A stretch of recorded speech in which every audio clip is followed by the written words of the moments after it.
Alors bonjour à tous. Vous êtes tous présents pour un webinar, c'est-à-dire une formation en pédiatrie qui va être dédiée en fait aux infections à coronavirus chez les enfants, les répercussions chez les enfants ayant une maladie rénale rare ou une maladie rénale chronique. Donc cette présentation a été faite à la demande en fait de l'AIRG sous l'égide de la filière maladie rare, en fait la filière Orchid. Les 3 centres de référence qui sont Néphrogone, Sorar et Marea, et la société de néphrologie pédiatrique dont le président est le professeur Michel Timaratos, avec lequel je vais co-animer en fait cette présentation. Donc, dans un premier temps, nous allons nous alterner en fait pour vous présenter en fait les données actuelles de l'infection à coronavirus et des maladies rénales. Et puis, dans un deuxième temps, vous pourrez participer en fait et poser des questions via le chat que vous avez sur le côté. Nous essaierons de répondre à l'ensemble de votre questions. Donc, vous avez alors j'essaie de passer les diapos. Voilà. Donc, vous avez ici en fait nos déclarations publiques d'intérêt jusqu'à fin 2019. Et donc, je vais passer maintenant la parole à Michel Timaratos. Merci beaucoup Aurélia, bonjour à tous. Merci de nous donner l'occasion de discuter avec vous de un peu cette période et puis de cette infection. Alors peut-être que pour entrer dans le vif du sujet, on doit rappeler à quoi est due l'infection qui nous a amené à la pandémie. Alors le virus, c'est le SARS-CoV-2. Parce que c'est la deuxième fois qu'on est confronté à un virus de ce type et c'est un coronavirus. La famille des coronavirus est une famille de virus qui s'exprime tous les ans et c'est très fréquent chez l'enfant. Ça peut donner des petits rhumes ou des atteintes parfois un petit peu plus sévères, mais le plus souvent, même si ça se diffuse de façon épidémique, il y a peu d'adultes qui sont touchés par les coronavirus. Alors, qu'est-ce qui s'est passé cette année? Eh bien, le réservoir animal de ce virus, c'est les chauves-souris. Et il y a une barrière d'espèces, ce qui veut dire que ce virus a du mal à passer d'une espèce à l'autre spontanément. Et cette année, en Chine, il y a eu une mutation de ce virus et il est allé infecter un autre hôte qu'on a appelé intermédiaire. Et cet autre hôte intermédiaire a permis à ce virus d'arriver jusque chez l'homme. Et chez l'homme, lorsque l'homme ou l'être humain a été infecté par ce virus, il a eu une manifestation très particulière, qui était une manifestation dont on va parler, et qu'on a appelée la Covid. Donc, Covid, c'est coronavirus disease, la maladie à coronavirus. Et lorsque l'homme a été infecté par ce virus qu'on appelle SARS-CoV-2, il a présenté un certain nombre de signes et des critères de transmission interhumaine d'une personne humaine à une autre personne humaine, dont la rapidité a généré d'abord une épidémie, beaucoup de personnes malades au même moment, au même endroit, et puis ça a diffusé et c'est devenu une pandémie. Et le passage d'une épidémie à une pandémie et surtout le fait des flux humains. C'est à travers la contamination interhumaine que cette épidémie est devenue une pandémie. Alors, qu'est-ce que c'est la Covid? La Covid, c'est la maladie du coronavirus. Et vous voyez sur la partie droite de la diapositive que lorsque les humains sont infectés par ce virus, ils peuvent avoir des symptômes qui concernent presque tous les organes. On peut avoir des symptômes qui touchent les yeux, le nez, le cerveau, surtout les poumons. On peut avoir la reproduction du virus à l'intérieur des poumons, mais également le cœur et les vaisseaux sanguins avec des atteintes du virus qui viennent à l'intérieur des vaisseaux sur des cellules qu'on appelle l'endothélium, mais aussi les reins, le système digestif, on peut avoir des signes de gastro-entérite, le foie, et puis des manifestations qui sont des manifestations cellulaires. C'est-à-dire que quel que soit l'organe concerné par l'atteinte virale, il y a une mise en jeu du système immunitaire dont on va reparler tout à l'heure. Et cette mise en jeu du système immunitaire crée une barrière de défense de l'organisme qui stimule un syndrome inflammatoire, la fièvre et puis ce sentiment qu'on peut avoir aussi quand on est infecté par un virus comme le virus de la grippe. L'infection au coronavirus a très souvent été comparée à l'infection qu'on peut ressentir quand on a le virus de la grippe. La diapo suivante, s'il te plaît.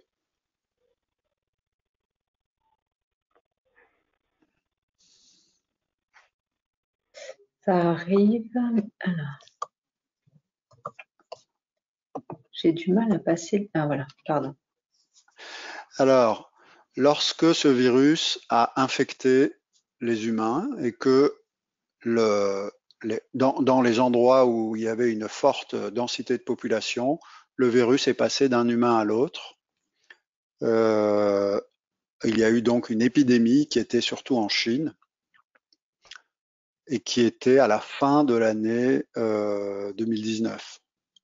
Et en décembre 2019, les autorités chinoises ont alerté l'Organisation mondiale de la santé qui a reçu l'information que le mode de propagation du virus entre les humains en Chine et la mobilité des humains à partir de cette région de la Chine faisait craindre que l'épidémie se transforme en pandémie. Et l'alerte était justifiée puisque, comme vous l'avez vécu, c'est devenu une pandémie et le virus s'est très rapidement diffusé partout. Lorsqu'on a préparé cette présentation avec Aurélia, on en était à plus de 7 millions de cas testés positifs et pas loin de 420 000 décès sur la Terre entière, c'est-à-dire sur tous les continents. Alors, évidemment, quand on regarde, quand on dit qu'il y a 420 000 décès, c'est un peu flou parce qu'on a du mal à bien comprendre quel est le risque vrai du décès et quel est le risque vrai et l'impact de cette infection dont on disait qu'elle était proche de la grippe sur les organisations humaines dans nos sociétés. Dans la partie droite du schéma de la diapositive, vous voyez que on a mis le nombre de décès pour 100 000 personnes dans la population et vous voyez que ça a été évidemment très différent, les taux ont été très différents, mais avec un impact très fort au Royaume-Uni, en Italie, en Suède et en France, un peu moins aux États-Unis et au Canada. Et puis les pays où il y a une très très forte population et où peut-être le comptage des décès est plus difficile à faire et le rapport entre l'infection et le décès n'est pas facile à faire, comme en Inde par exemple, en Indonésie ou au Bangladesh, on a l'impression que les taux sont très bas. Nous avons mis ce schéma pour illustrer la difficulté qu'il y a à se faire une idée précise de l'impact de cette maladie sur la population. En tout état de cause, ce qu'on peut dire avec une quasi-certitude, c'est que les cas sévères ne sont pas très fréquents. C'est environ 15% des patients qui vont avoir ce virus vont présenter un cas sévère. Mais le plus souvent, ces cas sévères concernent des patients adultes et souvent des adultes dans la troisième partie de leur vie, c'est-à-dire plutôt des adultes âgés. Alors, c'est difficile de donner une définition exacte du patient âgé, mais on est en tout cas loin de la pédiatrie. Et quand on a eu les premières études en population, des études de cohorte, c'est-à-dire où on regarde dans une population à peu près connue quels sont les patients qui souffrent le plus d'une atteinte grave. On voit que les facteurs de risque qui ressortent de façon évidente et claire sont d'abord le fait d'être un garçon, le fait d'être un homme, ensuite le fait d'être âgé, et il y a beaucoup plus de risques pour un patient âgé d'avoir une manifestation grave et sévère de la maladie que pour un patient jeune, même avec d'autres facteurs de risque. Les maladies chroniques, bien sûr, l'obésité, le diabète et l'immunosuppression, qui sont ressortis comme de vrais facteurs de risque, si l'on tient compte du fait que plus de la moitié du risque est sur les deux premiers items de cette liste.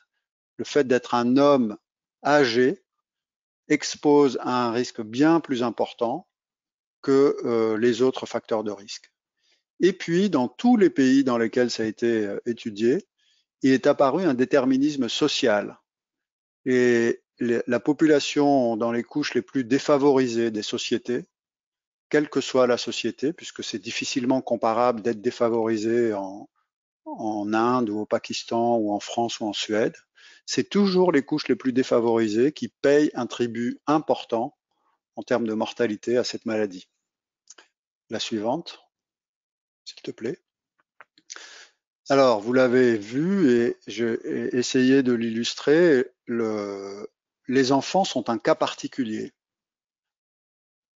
Il n'y a que 2 à 3% des enfants qui sont identifiés dans les patients qui ont contracté le Covid et donc qui ont une infection à SARS-CoV-2. Et parmi ces 2 à 3% d'enfants, un tout petit pourcentage nécessite une hospitalisation. Alors évidemment, ces chiffres doivent être pris avec précaution. D'abord parce que c'est difficile de faire un diagnostic positif de l'infection quand il n'y a pas de signe.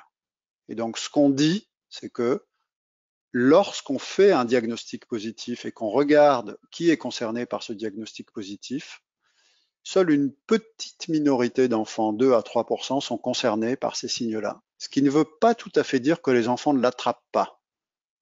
Ça veut dire que lorsque les enfants l'attrapent et qu'on les compare avec les adultes, c'est une toute petite partie.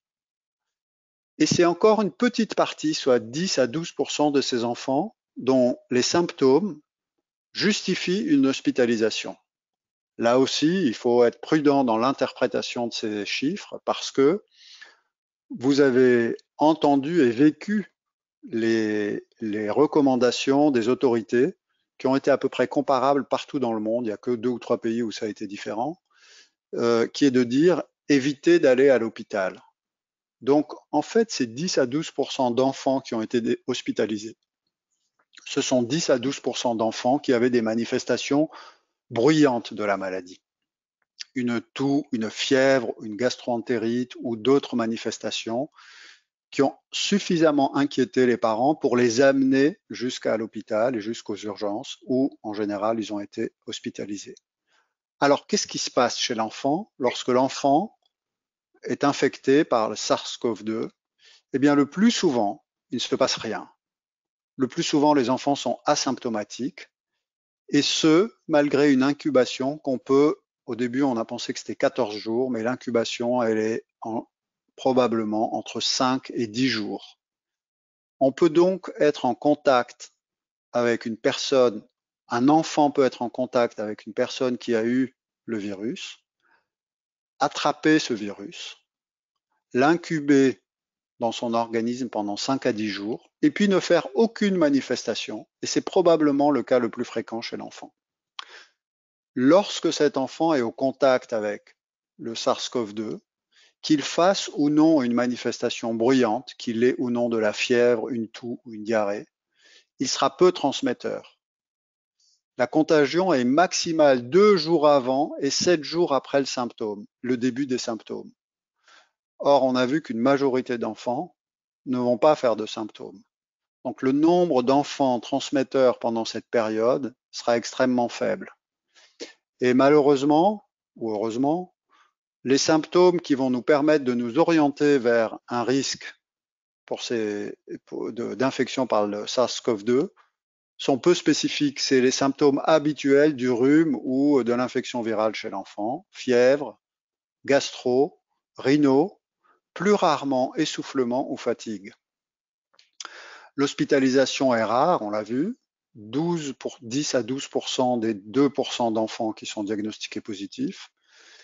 La réanimation pour ces enfants est exceptionnelle et évidemment les décès sont anecdotiques. Il y a quelques décès qui ont été décrits, mais si les chiffres n'ont pas varié depuis qu'on a préparé le diaporama, il y a moins de 100 décès d'enfants sur les plus de 420 000 décès qu'il y a eu pendant toute la durée de la pandémie. On n'a pas trouvé de facteur de risque évident à mettre en avant en pédiatrie, au contraire de ce qui s'est passé pour les patients adultes. Et le seul élément qu'on a retrouvé chez les enfants de la même façon que chez les parents, c'est le fort déterminisme social qu'il y a eu. On a eu l'impression que les enfants qui avaient des manifestations bruyantes de cette maladie venaient plutôt de la population socialement la plus basse dans les sociétés dans lesquelles c'était recherché et investigué. La suivante, s'il te plaît, Aurélia. Alors, nous, la plupart d'entre nous sommes pédiatres, bien entendu, mais néphrologues pédiatres, et on est très intéressés dans des atteintes des maladies rénales. Et donc, on a beaucoup cherché à savoir si, lorsqu'il y avait une Covid, lorsqu'il y avait une maladie à cause de l'infection par le SARS-CoV-2, est-ce que le fait d'avoir une maladie rénale, ça pouvait être un facteur de risque particulier? Et dans le sens inverse, est-ce que le fait d'avoir une Covid, ça pouvait entraîner une maladie rénale? On va essayer de répondre à ces trois questions en 3 diapos. Lorsqu'on a une Covid, lorsqu'on a une manifestation symptomatique de l'infection à coronavirus, est-ce que ça peut donner une maladie rénale? Il y a eu beaucoup de littérature sur ce sujet-là, et donc on a maintenant les idées assez claires là-dessus. Oui, le virus peut aller se mettre dans les cellules rénales et peut entraîner des symptômes spécifiques du rein, même s'il n'y a pas d'autres organes qui sont atteints. Alors, c'est la situation la plus rare. La situation la plus fréquente, c'est qu'il y a d'autres organes atteints et des manifestations au niveau rénal, qui peuvent être des manifestations rénales chez des patients qui n'avaient jamais eu d'atteinte rénale avant. Alors, chez l'adulte, puisque ça n'a pas été décrit chez l'enfant, mais chez l'adulte, il peut y avoir une atteinte de tous les secteurs du rein. Il peut y avoir des atteintes d'insuffisance rénale aiguë, il peut y avoir des atteintes du tubule proximal, des atteintes glomérulaires et des atteintes endothéliales. Le message global que l'on fait passer maintenant dans les sociétés savantes, c'est que lorsque vous avez une maladie Covid qui s'exprime chez un patient, et quel que soit son facteur de risque ou sa situation, il faut s'intéresser à ce qui se passe dans le rein parce qu'il peut développer une nouvelle maladie rénale liée au Covid. Certaines d'entre elles peuvent être des maladies qui laissent des séquelles lourdes, mais le plus souvent, les maladies rénales qui sont inaugurales sous Covid sont régressives et on peut imaginer que la plupart des patients vont récupérer leur fonction rénale à l'issue de la maladie. Lorsque ces atteintes rénales arrivent dans un secteur de réanimation, c'est-à-dire lorsque plusieurs organes sont atteints, le risque de séquelles au niveau rénal est plus important que lorsque ça arrive chez quelqu'un qui était en bonne santé avant. La diapo suivante, s'il te plaît. Alors, dans la maladie rénale chronique, lorsque quelqu'un souffre d'une maladie rénale chronique et qu'il contracte le SARS-CoV-2 et que ce SARS-CoV-2 se manifeste par une Covid, eh bien, il y a un certain nombre de points qui sont significativement plus graves chez ces patients qui ont une maladie rénale chronique. Le premier d'entre eux, c'est lorsque les patients sont en dialyse. Il est indiscutable que d'avoir une Covid chez des malades en dialyse pose plus de problèmes, notamment de problèmes respiratoires, que si c'est une maladie rénale au stade pré-dialyse. Une des difficultés, c'est la situation épidémique, puisque quand on est en dialyse, et sauf si on est en dialyse péritonéale, le plus souvent, on va dans un centre de dialyse de façon régulière, et le risque, c'est la transmission entre les patients du centre ou la transmission au personnel du centre. Et donc, vous voyez que la Société internationale de néphrologie a mis en place toute une démarche d'éducation, d'abord pour comprendre comment on pouvait éviter la diffusion du virus, et puis d'organisation. Comment on fait avant que le patient vienne, on l'appelle et on lui dit ce qu'il doit chercher. Parce que dans les grands centres de dialyse, on a pu créer des zones pour les patients Covid+, et des zones pour les patients Covid négatifs, de telle manière à ce que ces patients ne se croisent pas et que la contamination ne se fasse pas dans les centres de dialyse. Donc, ça a été une organisation très, très importante, mais qui a été peu utilisée en pédiatrie parce qu'il y a eu très peu de cas d'enfants dialysés avec la Covid+. Et par contre, demain, pendant le webinaire consacré à la maladie chez les adultes, vous verrez que Stéphane Beurté vous expliquera comment les centres de dialyse adultes ont été très impactés, certains centres ont été très impactés par ces organisations-là. Il y a eu peu de cas décrits chez des patients porteurs de maladies rares, et pour ceux qui ont été rapportés avec des maladies rénales rares, il y a eu peu de cas décrits avec des atteintes graves liées au Covid. Le plus souvent, la gravité était liée à la maladie rare, bien plus qu'au Covid, mais il y a quand même eu quelques cas où on a eu des enfants ou des jeunes, plutôt en général de jeunes adultes, qui ont été très gênés, notamment sur le plan respiratoire, surtout lorsqu'ils avaient d'autres facteurs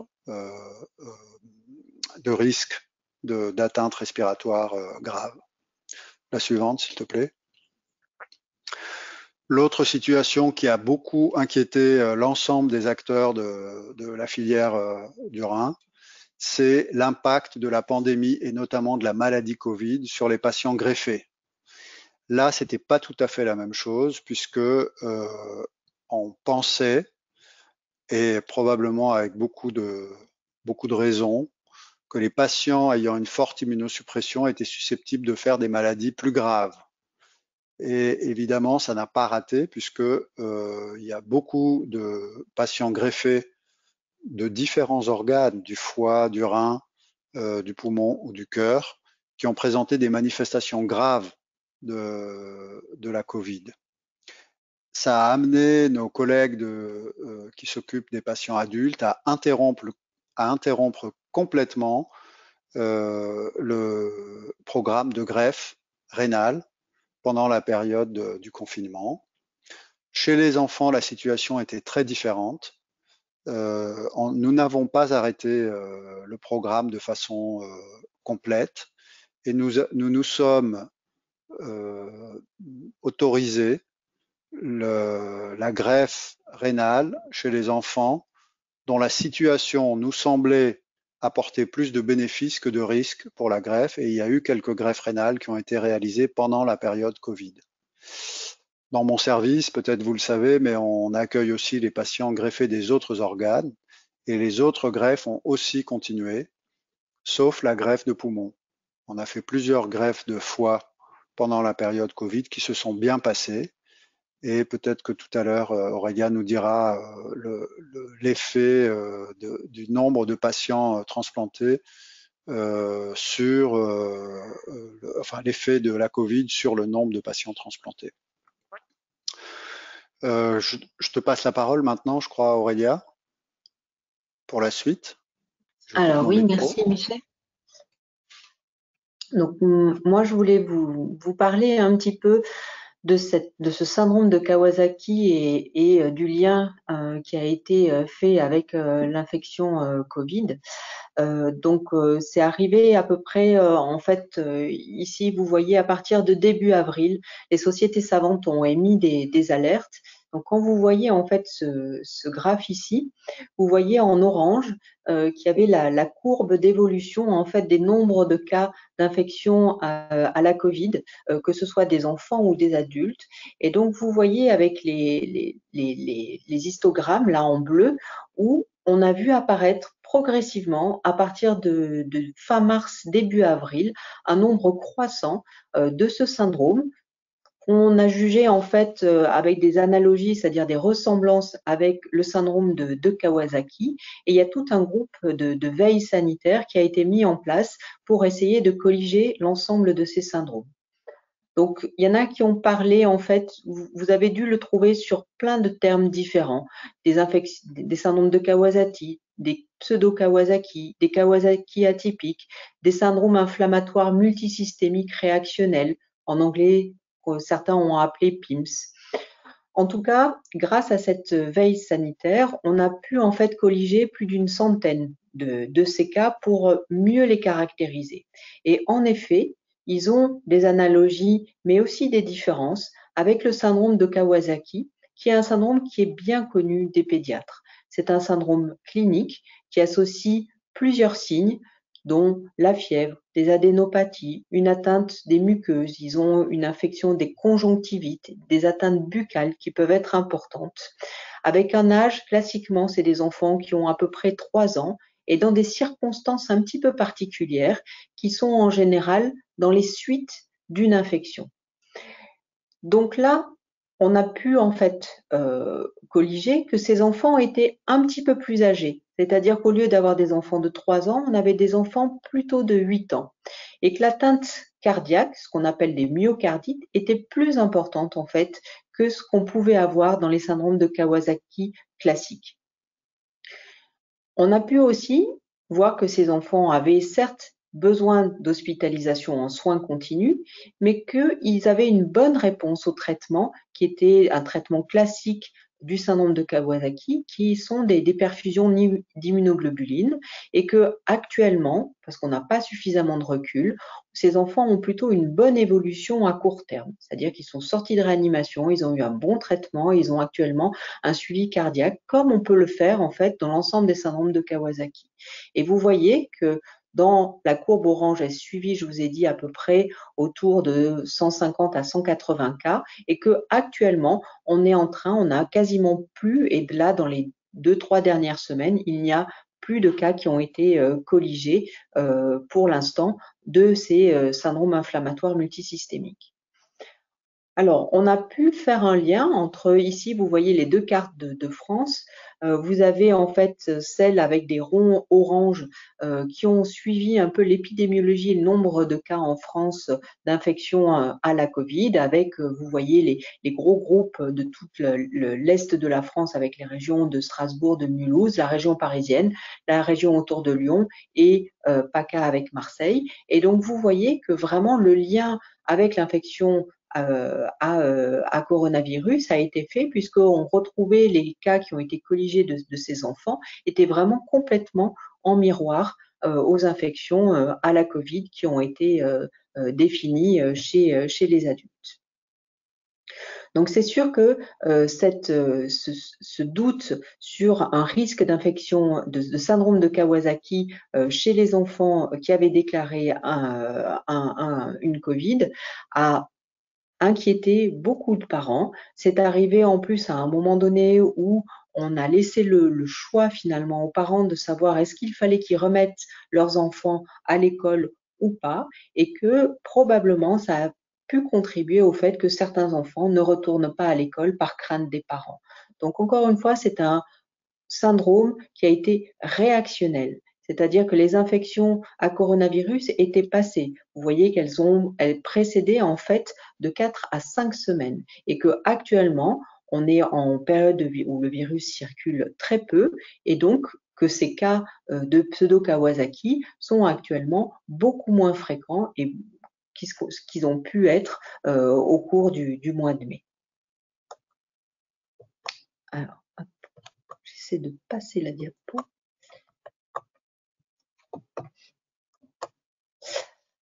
Alors, on voulait parler un petit peu avec vous sur les impacts psychosociaux chez les enfants qu'a eu cette infection, cette pandémie en fait à infection à coronavirus. Alors, il y a beaucoup d'études qui ont essayé de faire le point en fait sur les répercussions psychosociales en fait des infections à coronavirus, et donc il a été publié récemment une majoration importante des états anxieux et dépressifs, et finalement probablement en miroir de la majoration des états anxieux et dépressifs qu'on pouvait voir chez les parents. Et il a été rapporté une augmentation entre 20 et 40% de ces états anxieux. Alors les raisons sont multiples. Beaucoup de parents que vous êtes ont vécu en fait des emplois du temps qui ont été extrêmement compliqués, avec certains d'entre vous qui ont été mis en télétravail, à devoir assumer en fait le télétravail ainsi que le devoir scolaire qui était important des enfants, qui pouvait aller jusqu'à 3 à 4 heures par jour par enfant, et donc dans les familles où il y avait plusieurs enfants, des familles où il n'y avait pas forcément d'accès Internet, où il n'y avait pas forcément d'endroit pour travailler correctement. C'est vrai que ça a posé beaucoup de soucis et beaucoup d'angoisse finalement au sein de la famille. Le chômage et l'incertitude financière, on en reparlera un petit peu après, mais cette période a été vraiment difficile pour les familles, et tout cela a généré un stress très important. Le fait d'avoir les enfants confinés à domicile a augmenté de façon importante les accidents domestiques, tout venant. Et ça, on a pu le voir dans les services des urgences, avec les enfants qui tombaient, les enfants qui chutaient, les accidents avec le centre antipoison a eu une augmentation importante des nombres d'appels avec des enfants du coup qui avaient ingéré des produits toxiques. Malheureusement, le centre, le 119, a vu une augmentation de 60% de ces appels en lien avec des violences domestiques sur des enfants pendant cette période. Donc une période vraiment très difficile pour les parents, pour les enfants. Concernant l'école, alors l'école, qu'est-ce qu'on en sait? C'est vrai qu'à partir globalement sur la France de mi-mars, les enfants ne sont plus allés à l'école. Comme vous a dit Michel Timaratos, on a pensé au tout début que les enfants étaient vecteurs en fait très importants de la Covid. Et en fait, on s'est aperçu que c'était probablement pas le cas. Et qu'est-ce qu'on a pu observer? C'est que pendant cette phase de confinement, initialement, il y avait à peu près 8% des enfants qui étaient décrocheurs, ça veut dire dont l'équipe enseignante n'avait plus de nouvelles, ou qui disaient clairement qu'ils n'avaient pas les moyens de faire en fait le travail qui était proposé par l'éducation nationale, qui a été rapporté plutôt autour de 4% à la fin de la phase de confinement, mais qui représente tout de même, selon le ministère de l'Éducation nationale, autour de 500 000 enfants, ce qui est vraiment important. Alors pourquoi? Évidemment, il y a des inégalités au savoir. On a parlé en fait du télétravail de certains parents. Il y a une inégalité dans la possibilité d'avoir des outils connectés au sein des familles. L'aide parentale, c'est pas tous les parents qui ont pu aider, en particulier des collégiens, et les logements n'étaient pas adaptés en fait à mettre en place ce suivi scolaire. Au retour à l'école, à partir du 11 mai, uniquement 20% des enfants sont retournés à l'école, ce qui est finalement très peu. Et on voit à quel point la crainte des parents a probablement participé en fait à ce chiffre très peu important.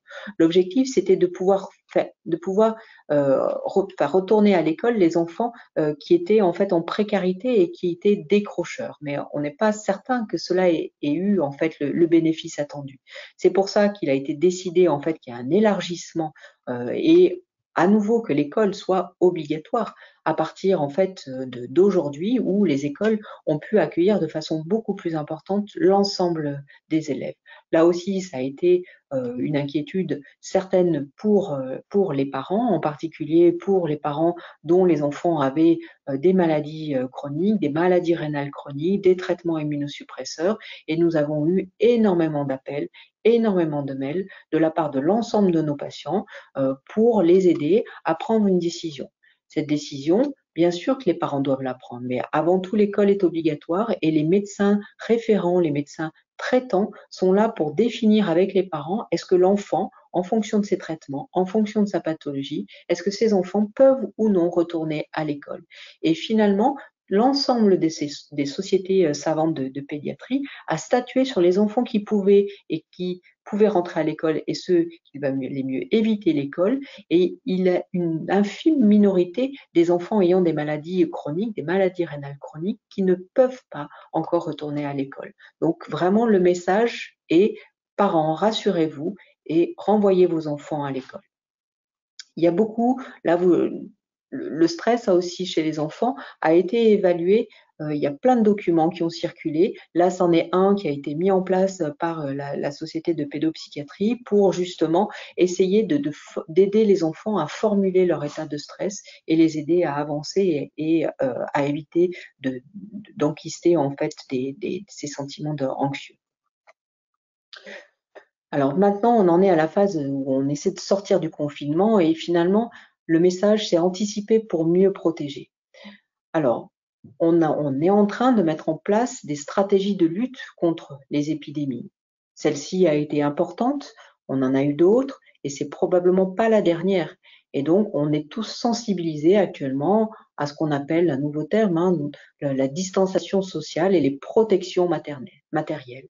Et vous voyez en fait dans la courbe qui est à côté que c'est vraiment cette distanciation sociale et le fait de se laver les mains, de se tenir à distance, de mettre un masque est efficace et permet de ralentir la contagiosité, l'évolution en fait de cette pandémie où clairement on a un nombre très nettement inférieur de patients atteints quand on met en place ces mesures que quand on ne les met pas en place, et c'est ce qu'on est en train de voir en fait avec les différences dans certains pays. On est en train d'apprendre à gérer le parcours du patient. C'est très important. Beaucoup de patients ont eu peur d'aller à l'hôpital, tous les patients ayant des maladies chroniques. Et on a vu évoluer certaines pathologies parce que, en dehors en fait des infections à coronavirus, les patients avaient peur d'aller à l'hôpital, alors qu'il aurait fallu y aller. Et donc l'autre message, c'est de dire les patients qui ont des pathologies chroniques, des pathologies rénales chroniques, retournez voir votre médecin traitant, retournez voir votre néphropédiatre, n'ayez pas peur. Nous avons mis en place des circuits dédiés pour ces patients. Anticipation de l'offre de soins, c'est un petit peu ce que je vous ai dit avant. C'est-à-dire que vraiment, il faut mettre en place à la fois un suivi des maladies rénales chroniques, à la fois de toutes les pathologies chroniques, mais aussi adapter et mieux organiser l'offre de soins. On a vu en fait toute la problématique des lits de réanimation, mais les équipes, l'hôpital est armé pour ça. Nous avons pu faire face et certains médecins ont fait d'autres activités. On voit à quel point en fait tout le personnel paramédical a pu être mobilisé pour réorganiser en fait son activité. Alors on est actuellement au stade où on teste, où on fait des enquêtes de contact, où on en reparlera un petit peu, où la vaccination, nous sommes en attente en fait de l'existence d'un vaccin, mais qui ne sera pas pour tout de suite. Il existe de très nombreux réseaux sentinelles avec Santé publique France qui s'est organisé, avec tous les réseaux de médecine épidémiologique.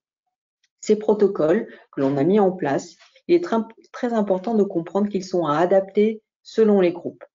Michel Simaratos vous a dit quelles étaient en fait les personnes qui sont à risque. Et on sait que globalement en France actuellement, il y a à peu près 18 millions de personnes qui sont à risque de faire des formes plus graves.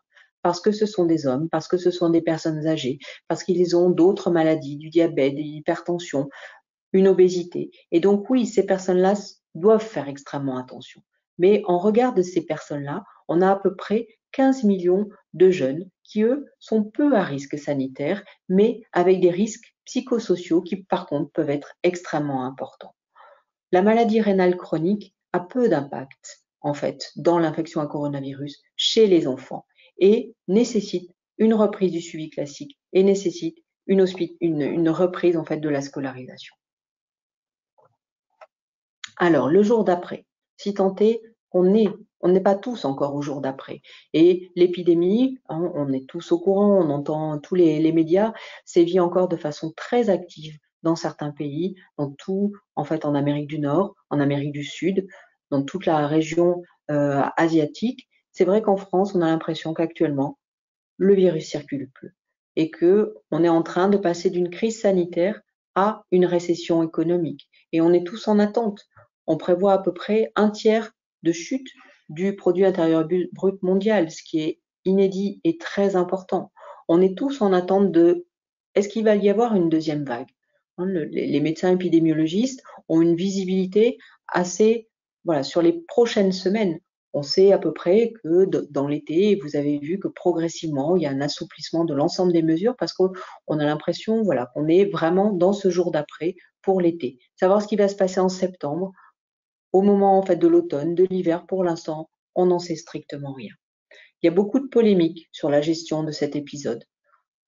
Je dirais que l'important, c'est au niveau médical, c'est la réorganisation qui a pu et la mobilisation de l'ensemble des soignants autour de cet épisode. Et on en discutera probablement après.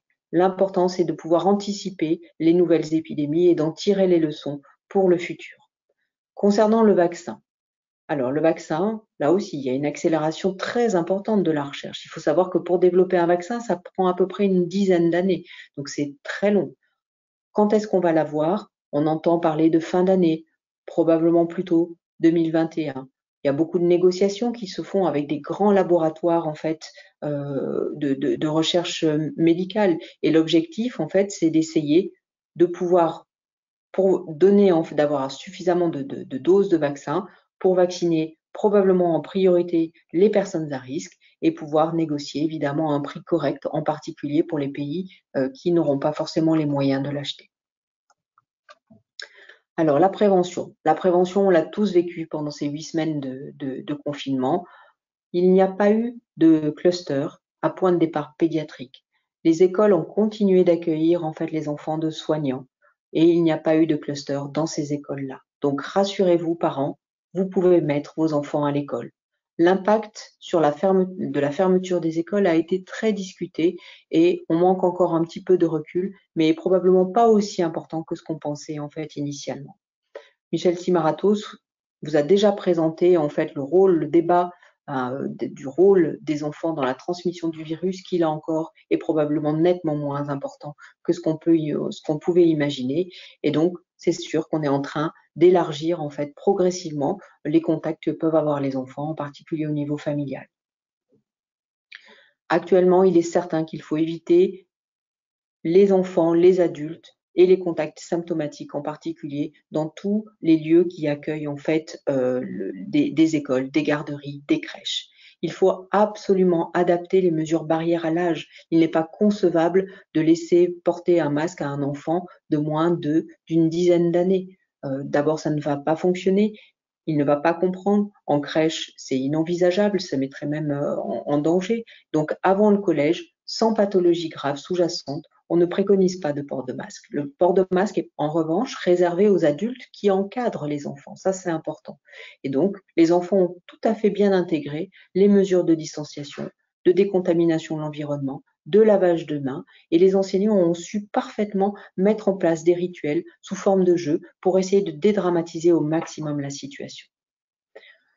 Donc maintenant, sur la dernière diapositive, je vais relaisser la parole à Michel Simaratos qui va vous parler des traitements et ensuite vous pourrez poser vos questions. Merci beaucoup Aurélia pour ce survol très intéressant. On a voulu rajouter une diapositive sur les traitements parce qu'on a entendu tellement de choses sur les traitements et que c'est difficile de se faire une idée. Évidemment, je ne peux pas reprendre tous les traitements qui ont été proposés et je veux surtout pas rentrer dans les polémiques qui ont accompagné toutes ces discussions, mais j'ai fait la liste des traitements qui avaient fait l'objet d'essais thérapeutiques validés et malheureusement, on n'a pas trouvé d'essais thérapeutiques ou heureusement, mais enfin, comme il n'y a vraiment pas beaucoup d'enfants, il n'y a pas eu d'essais thérapeutiques randomisés chez l'enfant. Les 5 essais thérapeutiques qui ont fait l'objet d'une analyse et d'une interprétation convergente par tout le monde, c'est celui de l'hydroxychloroquine en prévention qui n'a pas fait la preuve de son efficacité, du remdesivir pour les patients graves, c'est-à-dire les patients en réanimation, qui n'a pas fait la preuve de son intérêt. Ça ne diminue pas les manifestations graves de la Covid chez les patients qui vont en réanimation, l'association de deux antiviraux qui avaient été utilisés très largement dans d'autres maladies virales comme le sida, eh bien, n'a pas fait non plus la preuve de son efficacité lorsqu'il est administré à des patients graves. Les seuls éléments qui ont fait la preuve d'une efficacité indiscutable, c'est la restriction de mobilité, c'est-à-dire le confinement. Il y a au moins 2 études qui ont montré que le confinement est la manière la plus efficace de retarder la diffusion du virus. Et si vous vous souvenez du schéma que vous a montré Aurélia juste un petit peu avant, il a permis d'aplatir la courbe de transmission du virus pour qu'elle passe en dessous des seuils qui permettent au système de santé de prendre en charge les gens.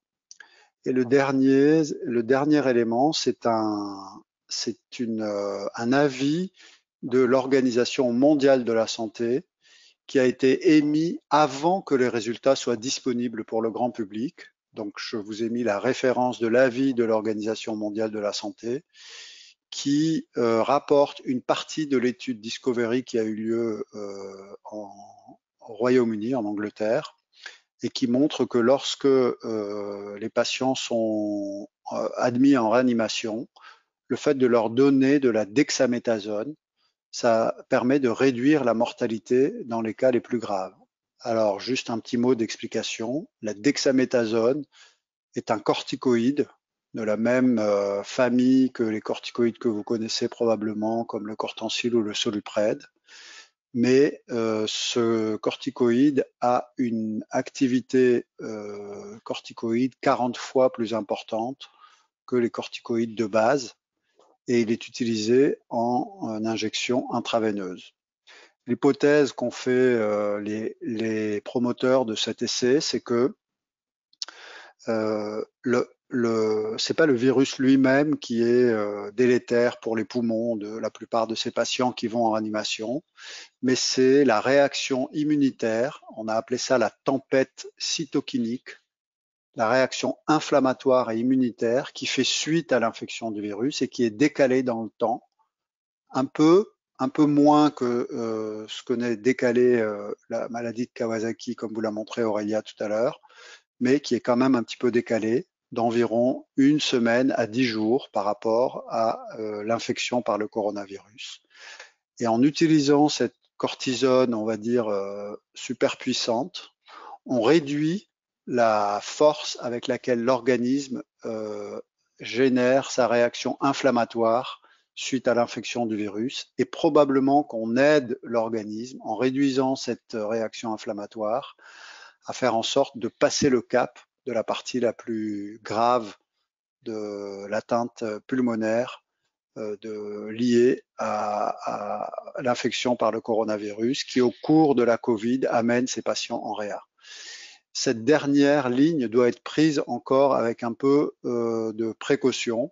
Je vous en parle parce que les journaux en ont parlé, mais les données ne sont pas encore publiées et nous avons appris dans cette maladie à nous montrer très prudents quant aux déclarations d'efficacité de tel ou tel traitement ou molécule, parce que parfois on a l'impression que ça marche et puis les choses ne sont pas reproductibles et finalement ça induit plus d'espoir que de résultats de temps en temps. Donc je vous en parle parce qu'on en a parlé dans les journaux, mais on n'a pas encore la preuve de son efficacité.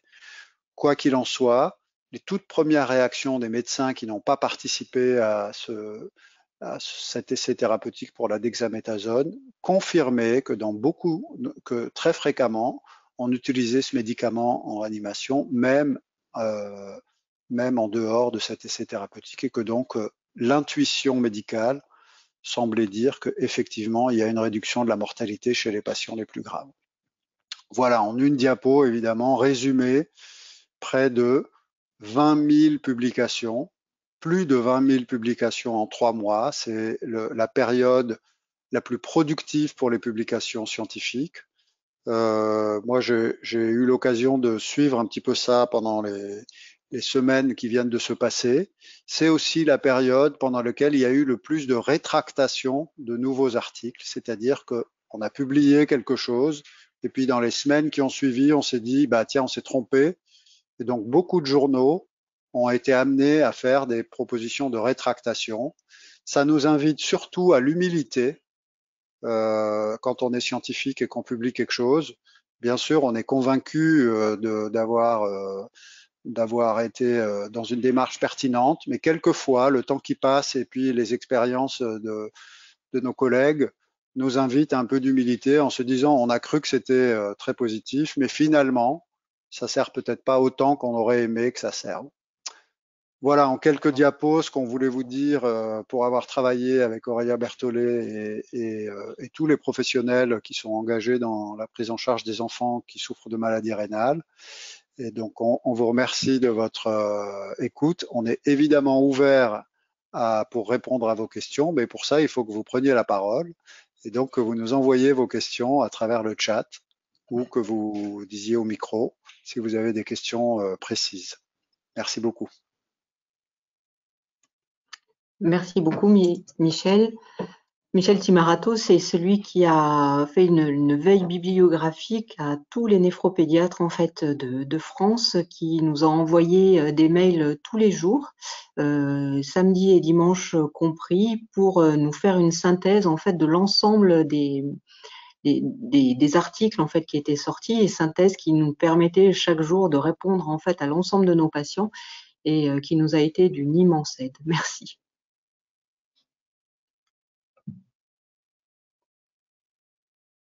Alors, en attendant, en fait, peut-être la première question sur le chat, on a reçu par mail une demande finalement de conduite à tenir d'une mère en fait dont l'enfant a un syndrome hémolytique et est traité par une thérapie très particulière qu'on appelle le Soliris, et qui, c'est sûr, cette thérapie, comme un autre immunosuppresseur, en fait, peut augmenter la susceptibilité aux infections.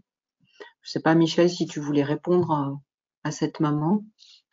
Bah, volontiers. Alors, je cherche le mail parce que je me souviens plus du terme Elle posait la exact. question sur l'école, savoir est-ce qu'elle pouvait en fait. Elle était un petit peu étonnée, comme beaucoup de parents en fait qui sont restés confinés et qui ont eu très peur, en particulier les patients d'enfants immunodéprimés, de en fait voilà, de cette levée assez rapide du protocole d'accueil des enfants, de ne pas avoir besoin de masque.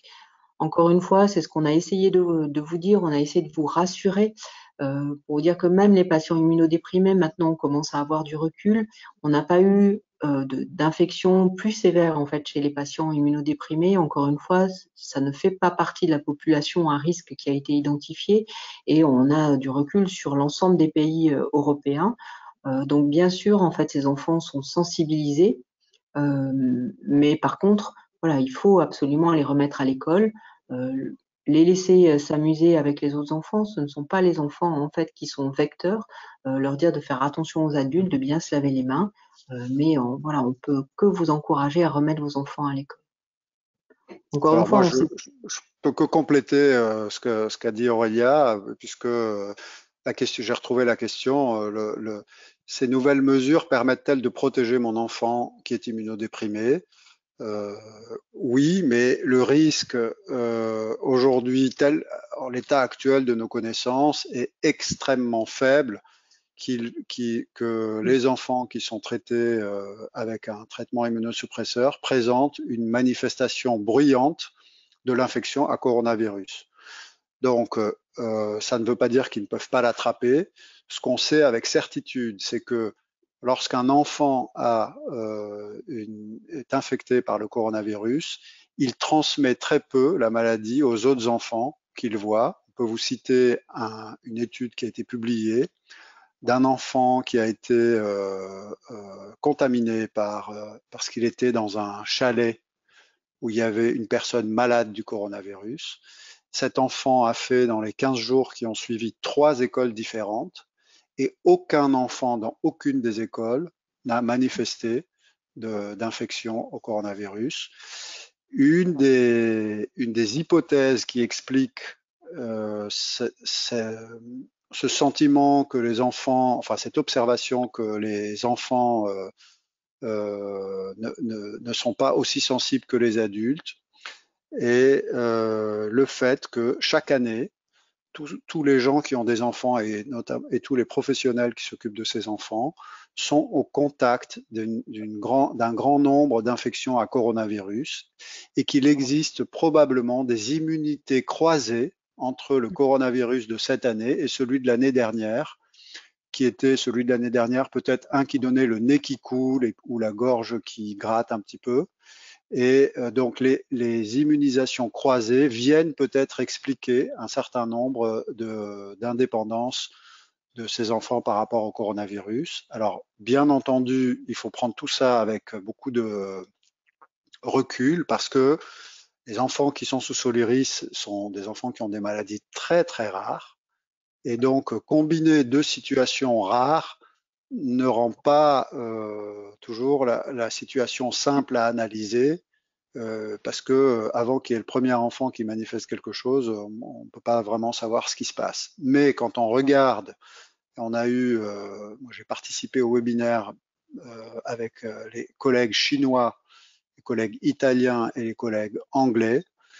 Il n'a jamais été rapporté d'enfants ou d'adultes traités par les médicaments du type du Soliris qui ait eu une manifestation de la Covid bruyante, floride, c'est-à-dire qui oblige les gens à être hospitalisés et encore moins à avoir recours à la réanimation. Donc notre conviction, quand on a écrit ces recommandations pour le retour à l'école, c'est que le risque de la contamination virale n'est pas dans l'école, mais il est plutôt dans les transports et dans les regroupements de personnes où il n'y a pas que des enfants ou que des enseignants.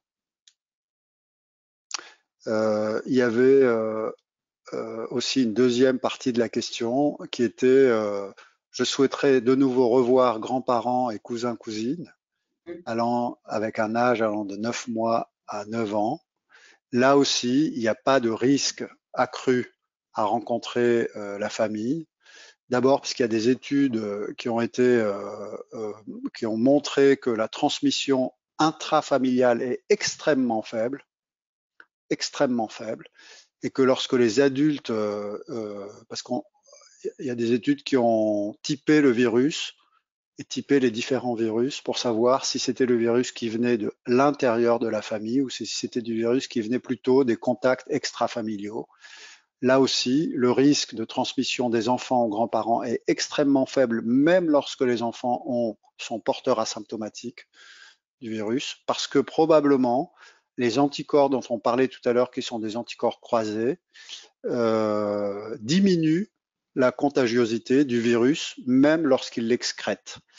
Il a aussi été montré que lorsqu'on fait une deuxième vague virale, c'est-à-dire qu'on a eu le virus et puis qu'on réattrape un virus qui est un peu modifié, et donc on peut de nouveau exprimer la contagion virale, eh bien celui-ci est nettement moins contagieux et nettement moins virulent, probablement parce que les anticorps qu'on a développés la première fois aident à diminuer la virulence de ce virus.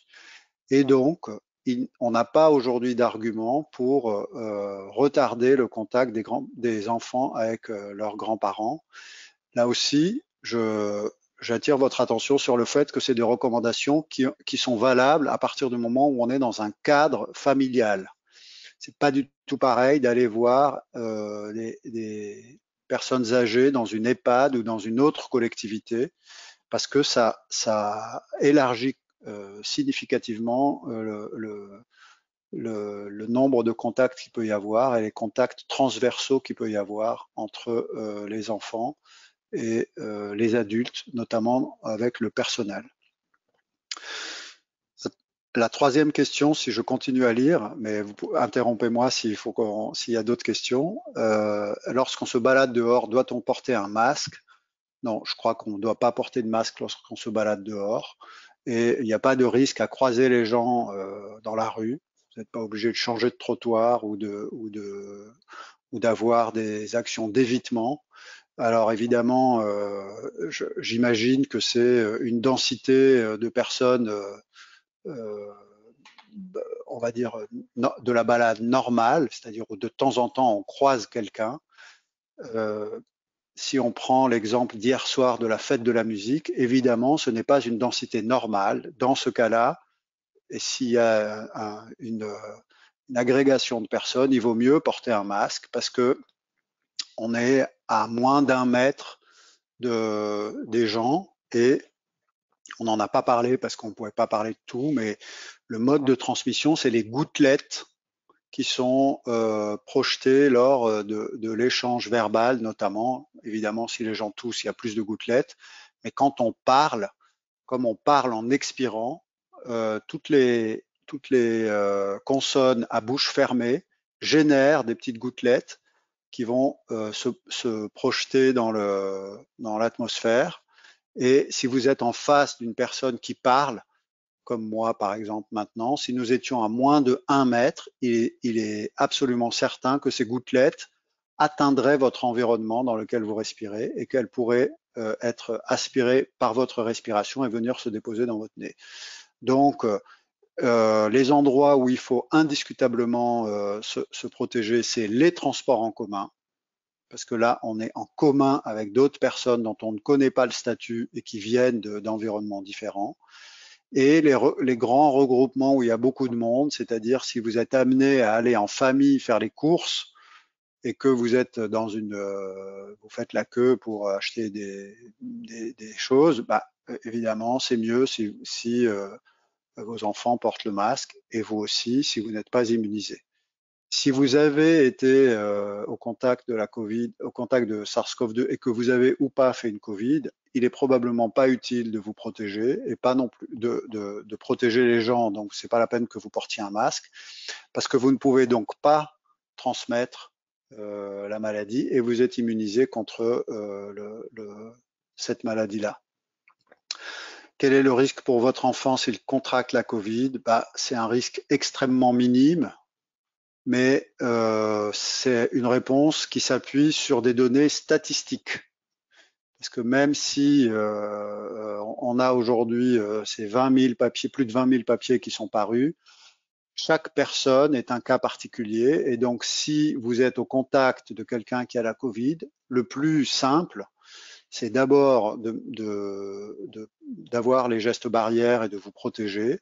Et ensuite, si vous pensez qu'il y a eu, imaginons que vous alliez faire une réunion de famille et que il voit son grand-père et que quelques jours après son grand-père vous annonce qu'il a la Covid, le plus simple, c'est d'appeler le médecin référent de votre enfant, d'éviter d'aller aux urgences et de suivre les conseils du médecin référent, notamment pour faire le dépistage de cette infection.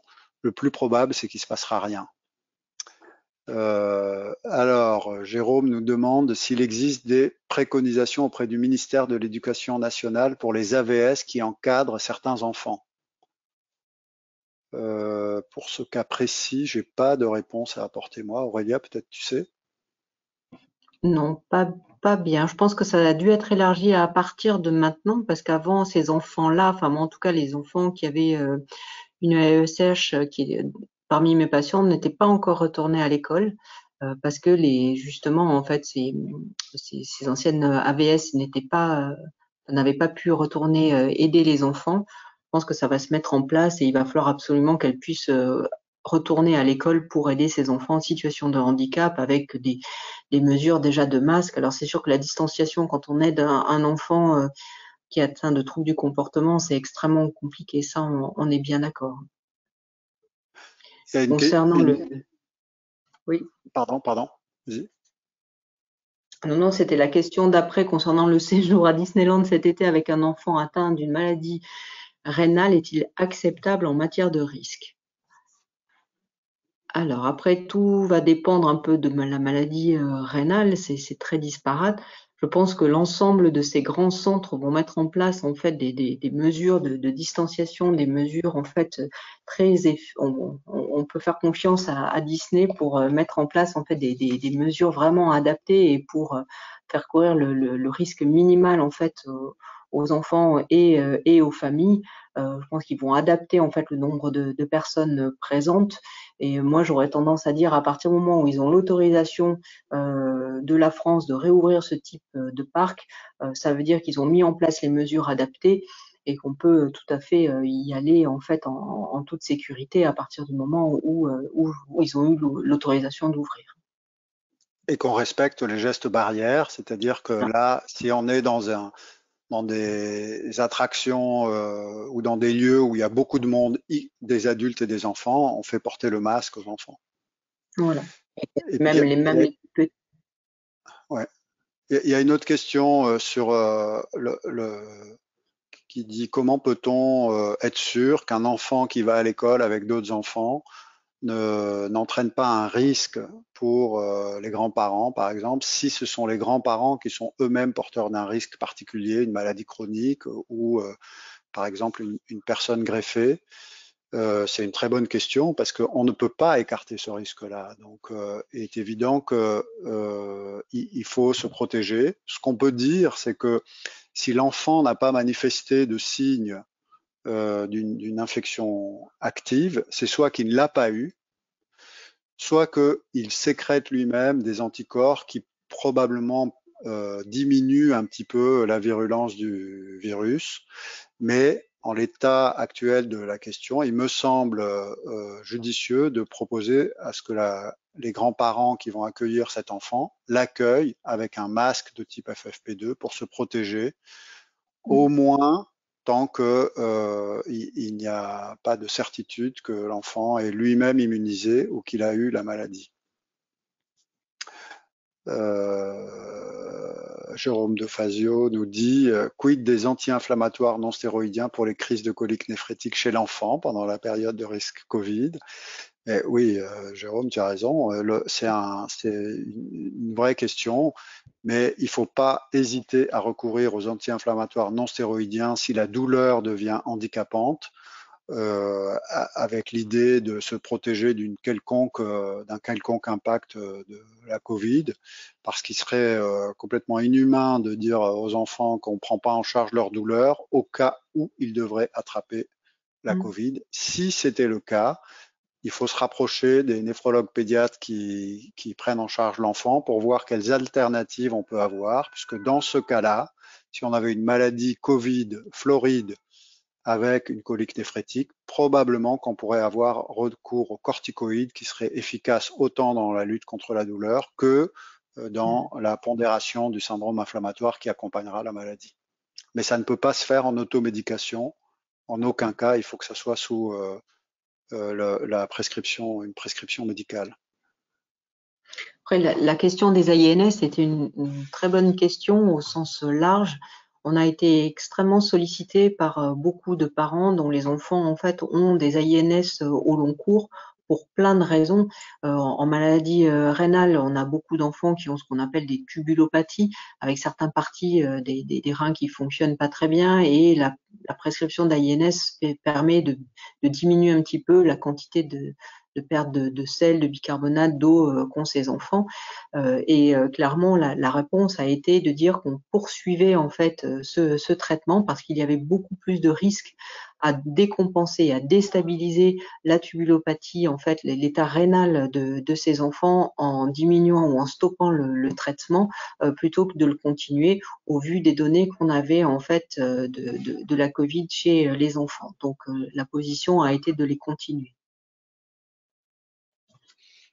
Après, il y a une question de Monsieur Rosio qui dit connaît-on le pourcentage de patients sans aucun facteur de risque qui aient dû être hospitalisés ou aller en réanimation? Alors, c'est une question vraiment difficile parce que on peut pas répondre pour les patients hospitalisés parce que l'hospitalisation a été dépendante de critères très différents par pays et même par région.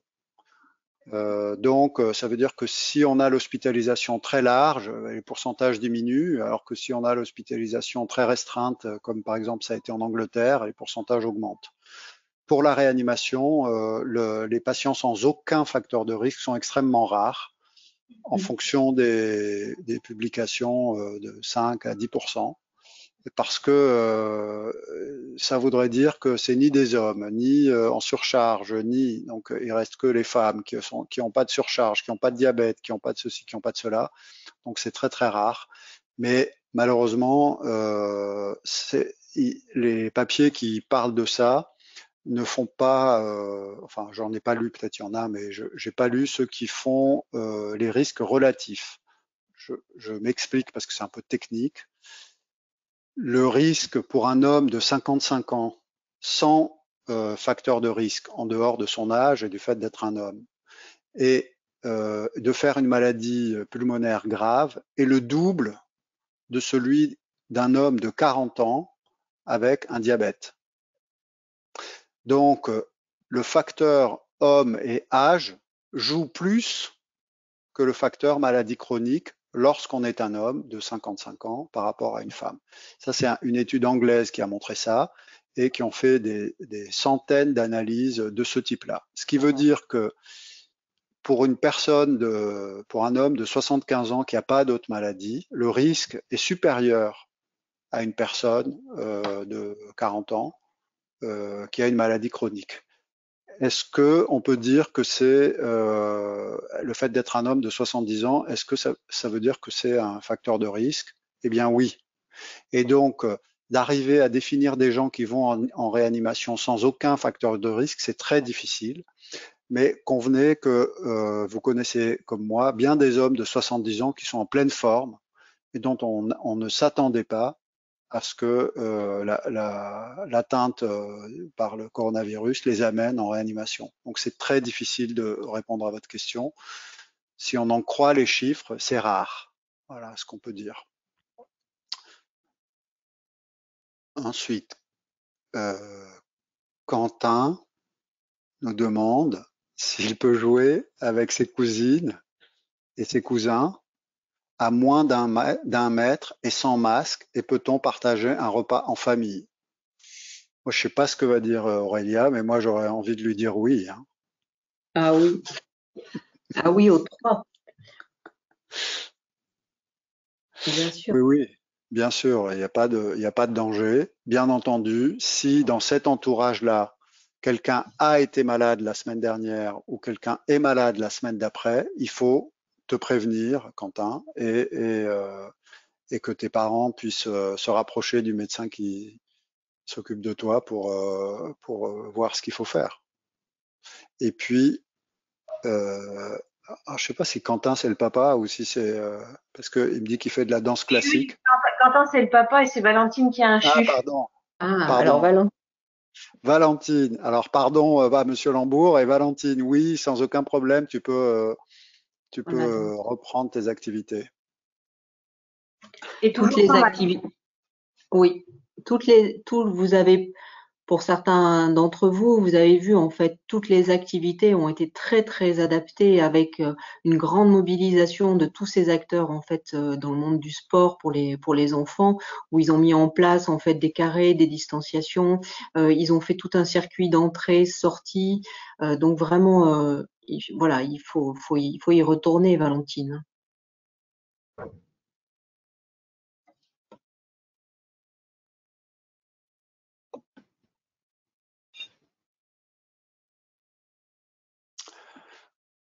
Bon, pas d'autres questions?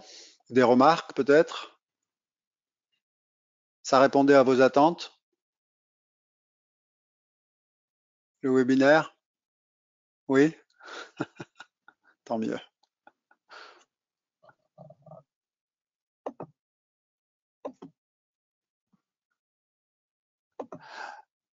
Et pour le cinéma, dit Valentine ou Quentin, je ne sais pas, mais bah oui, on peut aller au cinéma, puisqu'au cinéma, il faut les, les, les gérants des salles de cinéma proposent l'ouverture des salles en tenant compte des mesures de distanciation. Ça doit rester un plaisir. Donc, si le fait d'y aller sans masque génère de l'angoisse ou chez Valentine ou chez ses parents, eh ben, ce qu'on peut parfaitement comprendre, il n'y a pas non plus de problème à aller faire une séance de cinéma avec un masque pour jusqu'à ce qu'on ait passé 10 minutes ou un quart d'heure dans la salle et qu'on ait vérifié que personne ne tousse. Et donc, oui, on peut y aller. Alors, la clim transmet le virus. C'est possible que la clim transmette le virus, puisque la clim transmet énormément de germes, parce qu'ils sont dans les circuits de refroidissement. Mais à ma connaissance, je n'ai pas lu d'études qui montraient que des gens se sont contaminés parce qu'ils ont été dans une salle ou dans un endroit où le virus a été transmis par la clim. Les seuls endroits où ça a été décrit et publié, c'est dans les climatisations des hôpitaux. Vous savez, dans les hôpitaux, il y a souvent des systèmes de climatisation qui climatisent 5 ou 6 chambres à la fois. Et donc là, il y a pu y avoir des transmissions virales par l'intermédiaire de la clim, mais c'était dans des services qui sont, enfin, dans des systèmes de climatisation un peu anciens, puisqu'aujourd'hui les normes ont complètement changé. Ça venait des Chinois, je crois. On peut imaginer que la charge virale en plus soit vraiment très peu importante et pas suffisante pour entraîner une infection.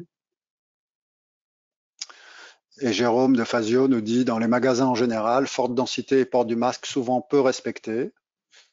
Oui, on ne peut pas dire grand-chose à ça. Hein.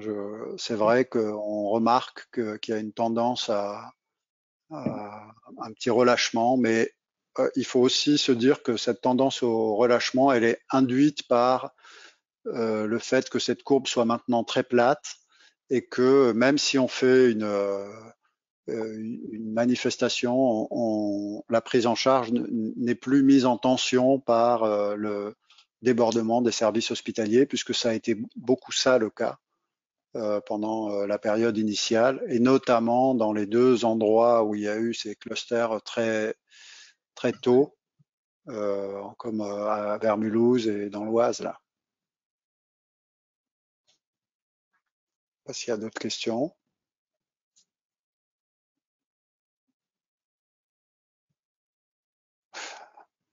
Ah.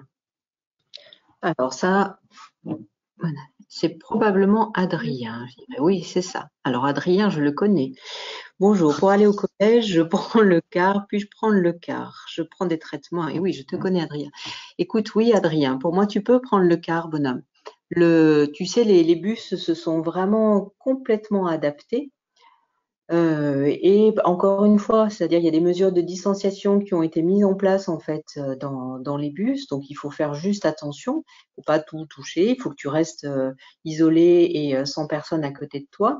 Encore une fois, c'est peu les enfants, en fait, je pense que c'est un bus scolaire que tu dois prendre, donc avec que des enfants. Donc là encore, en fait, c'est pas tes copains qui sont plus à risque pour toi de te transmettre le virus. Donc oui, tu peux reprendre ton bus.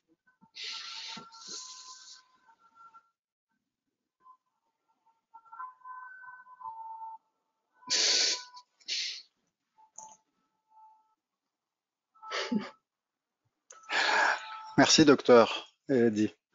Oui. Ah, et Valentine, est-ce que tu peux refaire un câlin à des adultes, grand-mère? Oui, oui, Oui. oui, tu peux.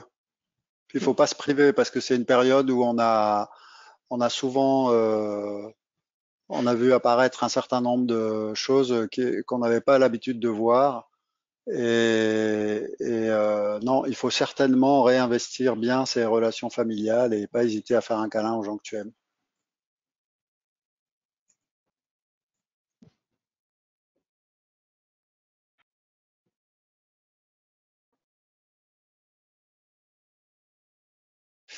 Très bien. Merci beaucoup. On va peut-être mettre fin du coup à ce webinaire qui, je crois, sera disponible en fait sur le site de l'AIRG pour ceux qui veulent le. Il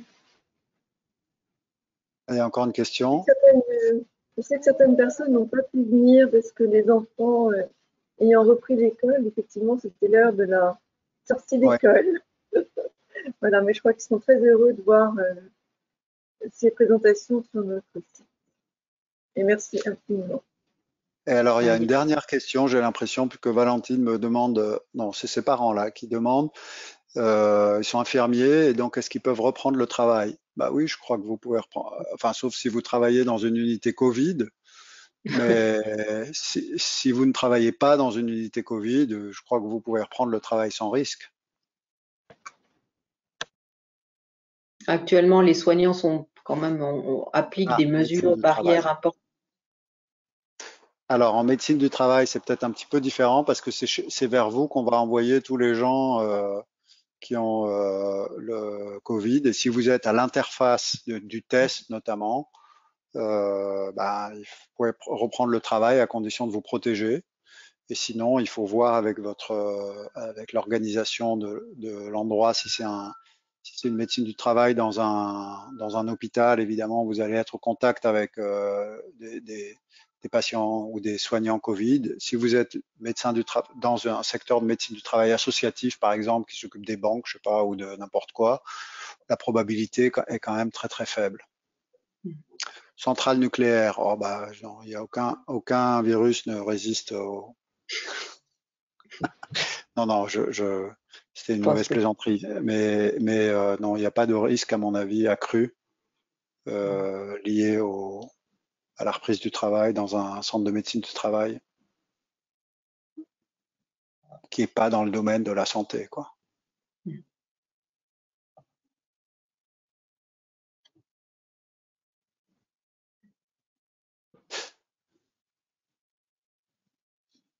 Ben, merci d'avoir été là et de votre écoute attentive.